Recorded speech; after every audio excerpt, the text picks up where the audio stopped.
పెసరపప్పు కొబ్బరి పూర్ణాలు ఎలా ప్రిపేర్ చేసుకోవాలో చూద్దాం. ఫస్ట్ అయితే ఒక గిన్నెలో పెసరపప్పు ఇలా 2 గంటల సేపు నానబెట్టుకొని వాటర్ యాడ్ చేసుకొని 2 గంటల తర్వాత మంచిగా ఇలా వాష్ చేసుకోవాలండి. పొట్టు అయితే ఇలా లేకుండా చక్కగా నీట్గా వాష్ చేసుకున్న తర్వాత ఈ పెసరపప్పు మిశ్రమాన్ని మిక్సీ జార్లో వేసుకొని మిక్సీ పట్టుకోవాలండి. మరీ మెత్తగా కాకుండా పేస్ట్లా కాకుండా కొంచెం కచ్చాబిచ్చాగా కొంచెం లైట్గా పప్పులు తగులుతున్నట్టుగా ఇలా మిక్సీ చేసుకోవాలండి. ఆ తర్వాత మనం ఇడ్లీ పెడతాం కదండి, సేమ్ అలానే ఇడ్లీ పాత్రలో ఇలా ఈ మిశ్రమాన్ని పెట్టేసుకొని 15 నుంచి 20 నిమిషాలు ఉడకబెట్టాలండి మీడియం ఫ్లేమ్ మీద. ఆ తర్వాత మనకైతే చక్కగా ఉడికిపోయింది. ఈ మిశ్రమాన్ని మనం కొంచెం సేపు చల్లారనివ్వాలండి.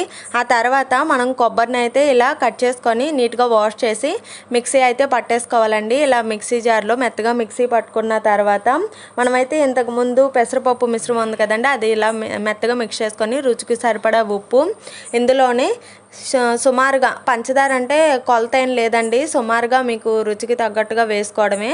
ఇంకా మొత్తం మిక్స్ చేసుకొని ఆ తర్వాత ఇందులోనే మనం మిక్సీ జార్లో కొబ్బరి పట్టాం కదండి, అది కూడా మొత్తం వేసేసుకొని చక్కగా మీడియం సైజులో ఉండలు అయితే ఇలా మంచిగా చుట్టుకోవాలండి. ఇలా చుట్టుకొని పక్కన పెట్టేసుకోవాలి. ఆ తర్వాత వేరొక గిన్నెలో అయితే ఇలా గోధుమ పిండి మైదా పిండి 2 ఈక్వల్ క్వాంటిటీ సమానంగా తీసుకోవాలండి. ఇందులోనే రుచికి సరిపడా ఉప్పు అలానే పంచదార కూడా వేసుకోవాలండి.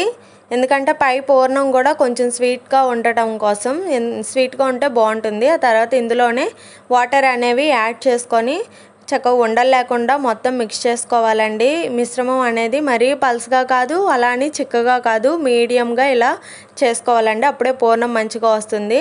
ఆ తర్వాత స్టవ్ ఆన్ చేసి కళాయి పెట్టి ఆయిల్ కూడా హీట్ అవ్వాలండి. బాగా హై ఫ్లేమ్ మీద హీట్ చేయండి. ఆ తర్వాత పూర్ణం వేసే టైంలో కొంచెం మీడియం ఫ్లేమ్లో పెట్టుకోండి, లేకపోతే మాడిపోతుంది. అంతే అండి, ఇంకా పెసరపప్పు మిశ్రమాన్ని పిండిలో ఇలా వేసి పూర్ణంలాగా వేస్తే సరిపోతుంది. ఈ కలర్కి వచ్చాక దించితే వేడివేడిగా కొబ్బరి పెసరపప్పు పూర్ణం రెడీ. పెసరపప్పు కొబ్బరి పూర్ణాలు తింటే టేస్ట్ మాత్రం అదిరిపోవాల్సిందేనండి. ట్రై చేయని వాళ్ళు ఎవరైనా ఉంటే ట్రై చేయండి కొత్తగా. థ్యాంక్ యూ ఫర్ వాచింగ్ అండి.